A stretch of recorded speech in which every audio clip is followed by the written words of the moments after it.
our bakery. Our main baker, Pete, has been here, I think, around 35 years, and he has 2 assistants. We do everything for the restaurant, all of the breads, buns, cookies, quick breads, all of the desserts. We do the desserts for the restaurant down the street. We do buns for the bar up the street. During the season, this is the season right now, we do all of the farmers markets. We are in 4 markets a week, so we take our products out to the people. It's a great way to introduce ourselves to other communities, Westland, Dearborn, other areas in Detroit, etc. It's a good way to keep the bakers busy year-round as well. Pete hand drops the cookies, and we figured one time, we did the math on how many cookies he had actually made, and the number is so astounding that I forgot it now, but you know, a weekend might be 1,000 cookies. Wow. So on that note, the restaurant being in its 53rd year, we figure that we're getting very close to our 5 millionth customer. That's just 100,000 customers a year, which we always exceed. So when you think about it, a little mom and pop restaurant doing their 5 millionth customer. Yeah, it's big. Awesome. It's big, so we're happy.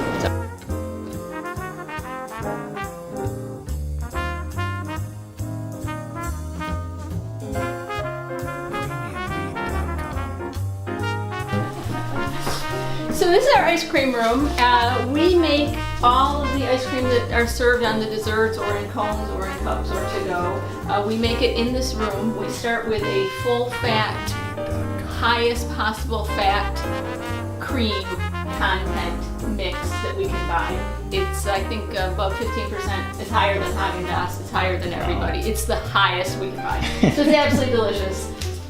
This is a machine. Basically, you decide your flavors, set up the machine, and this is actually my favorite piece of equipment in the building because it's probably 50 years old, and to me, it's like a piece of art. I mean, it's a terrific machine. It does a great job, and it's the kind of like the craftsmanship and quality of the pieces. When you look at this machine, you know. I would never guess it's that old. Yeah, I know. It's in great shape. Yeah, it's in great shape, and basically we have a lot of equipment in the building, as I'm sure you'll get the idea, but we really work all the time to maintain it so that anybody can come in this room at any time, and this is exactly what it looks like. It's ready to go. And so for flavors, of course, we have all of our standards. Then we try to utilize things from the rooftop garden. So we do different herbed ice creams. We grow micro strawberries up there and make strawberry ice cream. And then, of course, there's a full range of creative flavors you can get. So we go to the Eastern Market and pick up, you know, dark chocolate covered coffee beans, or just anything that you want, and then make an ice cream. And then of course also seasonally, so we go into the fall, we want to do the pumpkin spice, the apple pie, etc. Of course the famous candy cane at Christmas time. So yes. It's a lot of fun. It's a great way for people here who maybe aren't chefs or on a chef track but are creative to make products. So the guy that does it for us right now, he's a new father, he's a long-time employee here, and he just had interest in making ice cream. So David now makes our ice cream. Nice. Woo! Yeah. Always warm in here. So we are now in Michigan's smallest licensed dairy. We are dual use on our equipment, which means that we rotate between making beer and making cheese. The beer has the long time in the vat. It's a 500-gallon vat. The beer is up to, I believe, 18 days is the longest fermentation time frame in the vat. But if the farm calls us and says, hey, Carolyn, we have 500 gallons of milk, we need to speed the beer process along because milk is the limited product in Michigan, believe it or not. To be aligned with a farm that will bring us raw milk, very challenging. We have one farm that we're licensed to work with. So when they have milk, we move the beer and the whole room gets cleaned, sanitized, all the beer equipment gets put away, all the cheese equipment comes out, and we utilize the same vat. The processes are very similar. You are cooking a liquid, you're adding a yeast. There's a fermentation process, or in cheese, you're going from one state to another. We cut the curds, we release the whey, and we end up with a wonderful cheese at the end. Awesome. So we wholesale our cheese through Eat Local, Eat Natural out of Ann Arbor. We sell it here. We sell it in the Eastern market, and we use it on our cheese platters. So it's really a great product. Raw milk, we hold it for 90 days, and then it's ready to be released. And we also age quite a bit of it. Premiumbean.com. That's why your cheese is so good.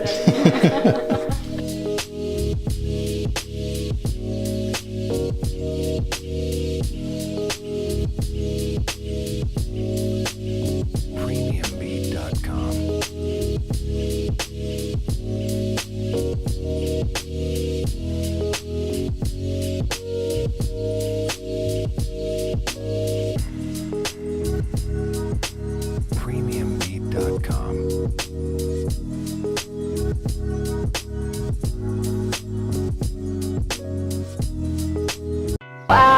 Anyway, we've had a wonderful run of mixed heirloom cherry tomatoes, and those have gone in pastas, in salads.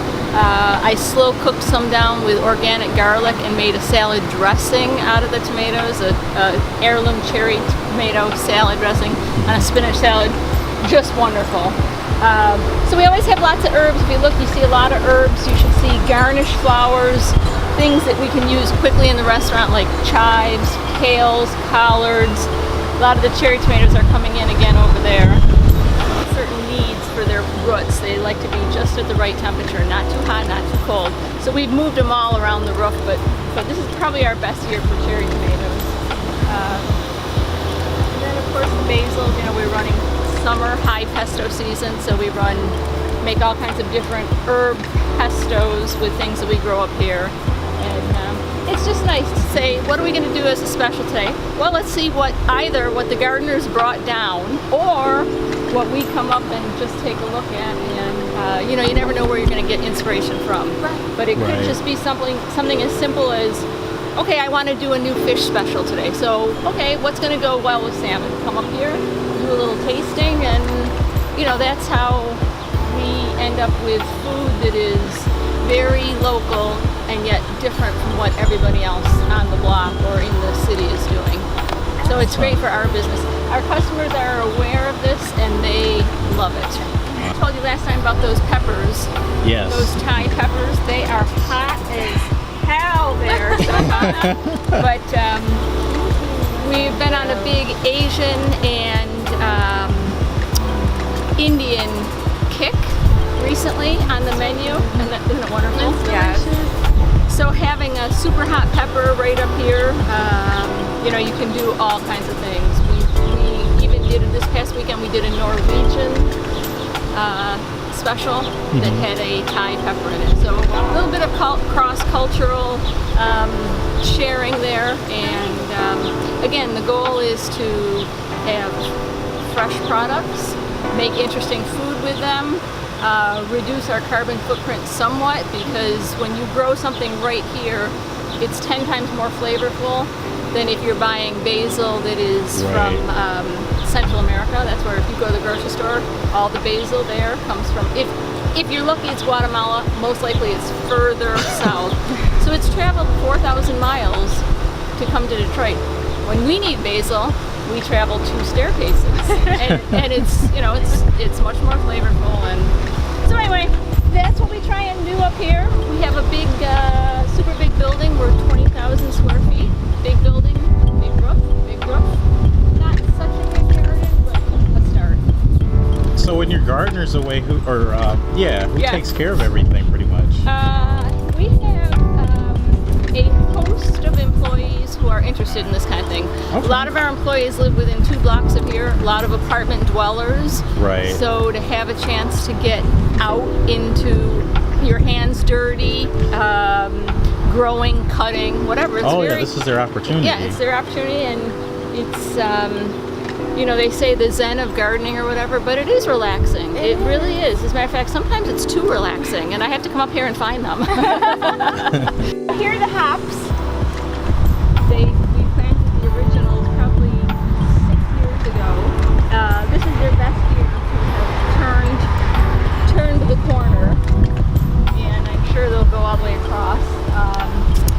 one batch of beer per fall from our hops, and you know, again, it's just something fun. It's I tried cooking with them, not so good. So this was probably some kind of side project. We did a few years ago with corn, and we were trying to get, there's a mold that grows on corn. It's a Mexican word which I'll never come up with. It's like poicha mocha, something like that. But the mold is supposed to be just wonderful. It's one of those things like morel mushrooms or truffle, something with a very unusual flavor, but it's recognized to be a just incredible taste. So maybe that's what they're trying again. We thought we had it. We thought we were closed a couple years ago. Didn't quite get there. We did get moldy corn, but we just didn't get the right kind.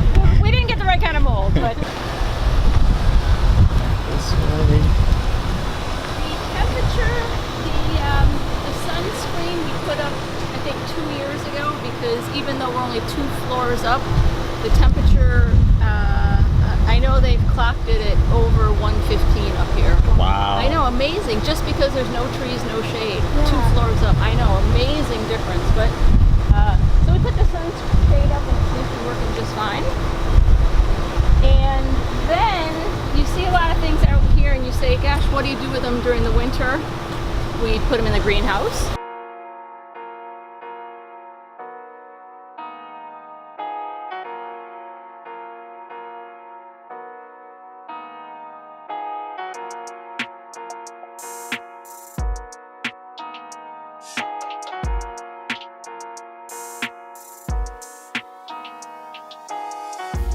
Greenhouse is obviously close to empty right now. These are our citrus fruits. This might be lime, it might be tangerine, and it might be kumquat. I can't tell without any fruit, but it's one of those. So the kumquat harvest comes in late February every year, and it's really great when it comes in because it's such a incredible sweet tart, like pow, and it's just funny to me that we're growing kumquats on the roof of a restaurant in the city of Detroit in the winter. It just, to me, it's just funny. And the harvest this year was around 30, I think, which means that we only have 30 orders. Right. So it's a special. It's very special. When it's gone, it's gone. And the staff doesn't get to eat any. I get to eat one, and then the rest are for the customers. So, but we always do something interesting with when the kumquats come in. And actually, that's something that our customers look forward to because it is unique. When is it normally available again? Very late February or early March. Okay. Depends on the winter. But the greenhouse is temperature and humidity controlled all winter, so it's just like a little oasis up here. And if I ever need to cry, I can always come up here and come in the greenhouse, and it's just a nice respite from the world.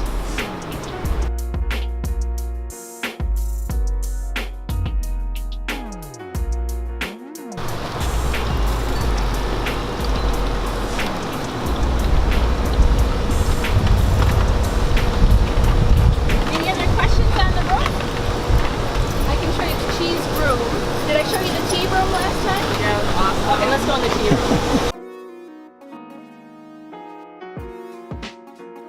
So we have 2 methods that pay for the gardener.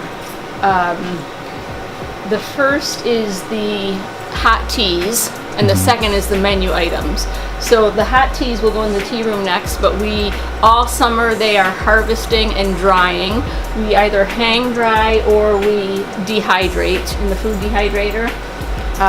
And then those products become hand-packed tea bags.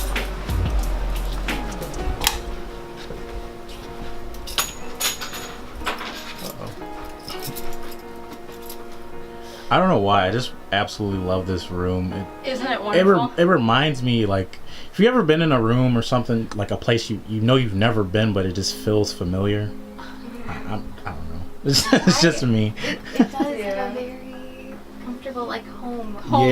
Yeah, it's very. Well, homey. the chair came from my grandparents' farmhouse. I don't know how exactly it ended up here, but it's a nice fit. It is. And then, so these probably are a lot more full than the last time you were here. So we've been working on it all summer. During the winter, we might sell, I want to say, I feel like we sell in the winter 4,000 tea bags a month. I feel like, I think that's the number. It's ever growing. The number is going up because they're so unique. They literally are hand packed. Here they literally are the bags, and here are the little labels. And they iron to seal them. They iron them to seal them. So this is this might be a lavender. But if you just look, we have all kinds of things: lemon verbena, orange clove. These are some already made teas. Earl Detroit, strawberry lemon basil, and then these are ingredients. So these are blends. Strawberry lemon basil. So that would be the micro strawberries that we grow outside, dried, the basil that we grow, and then it's made into a tea. So you can have a cup of tea anywhere, obviously. Where are you going to have that? Yeah, except for exactly. here.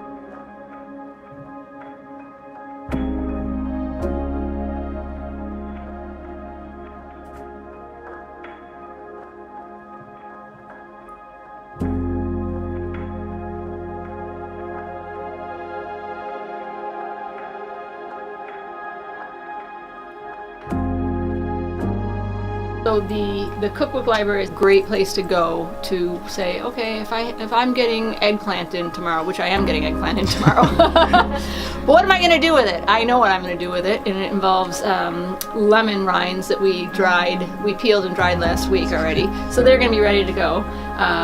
But the cook, just to have a resource like this, most restaurants, believe me, have nowhere near this kind of space. They cannot do this kind of thing because they're in very expensive real estate and they're shoehorned in, and they need every speck of real estate to be producing money, i.e. customer seating.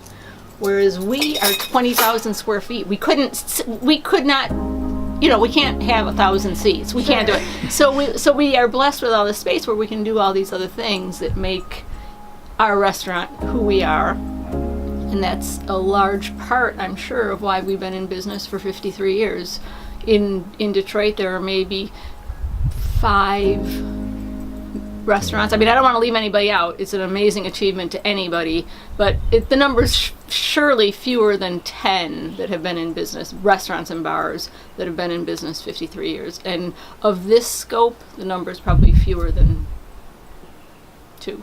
It might be fewer than 5, but oh my God, just one. The Blue Asiago, so good. It's right up here.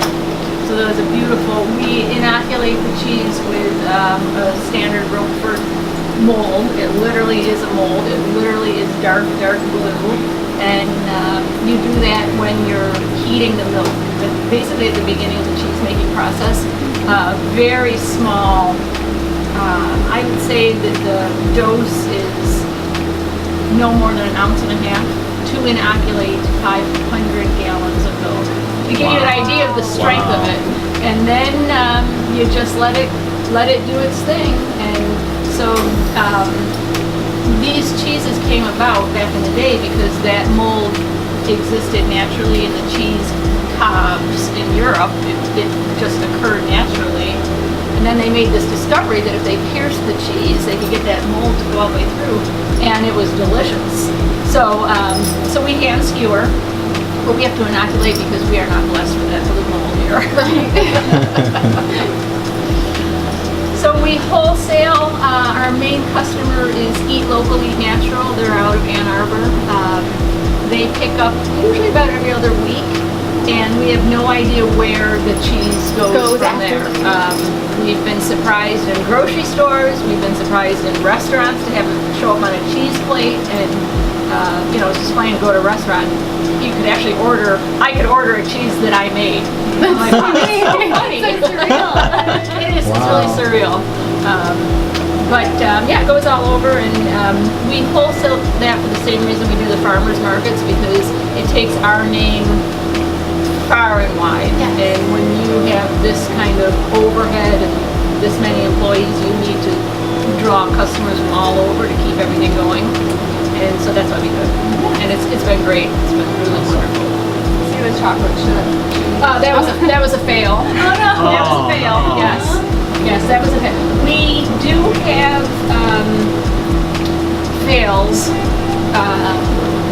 not regularly, but it's always interesting to me because I figure like I've been doing this 20 years. How can things go wrong? But they do, as everybody knows. Oh yeah. That was my husband's idea. I would never. He's like, these are both great things. He's like, these two great things, let's put them together and see how they are. Yeah. But anyway, that's part of the creative process, because you never know, where the spark is going to come from, or you never know who is going to have an idea, and if nobody ever pursued bad ideas, a lot of things wouldn't happen.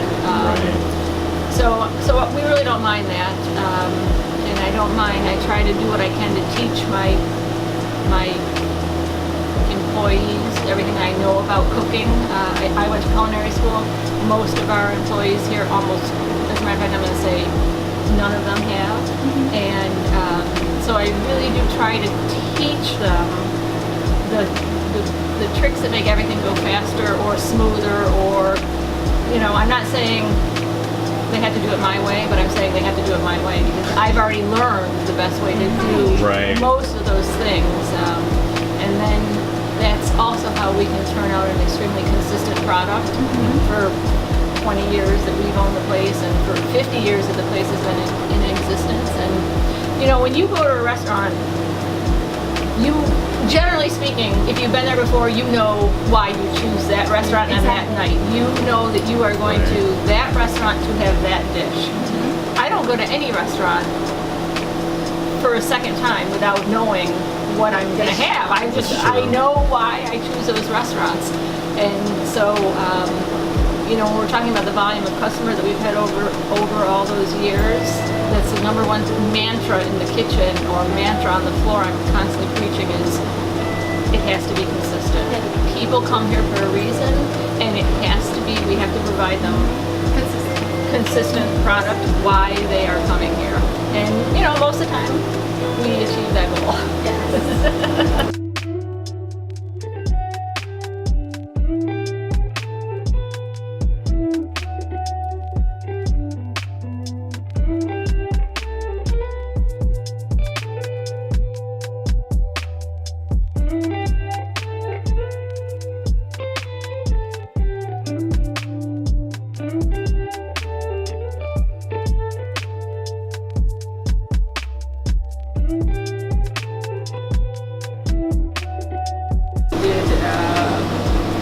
Sun-dried tomato, he did a lemon lime zest. So that's how we get, and that's how we broaden our offering when we make those jacks. Wine didn't go. It didn't make a good enough product to follow the thread. Yeah. You can buy really great wine, and it's hard to make really great wine. But we make really great beer, so we're happy with that.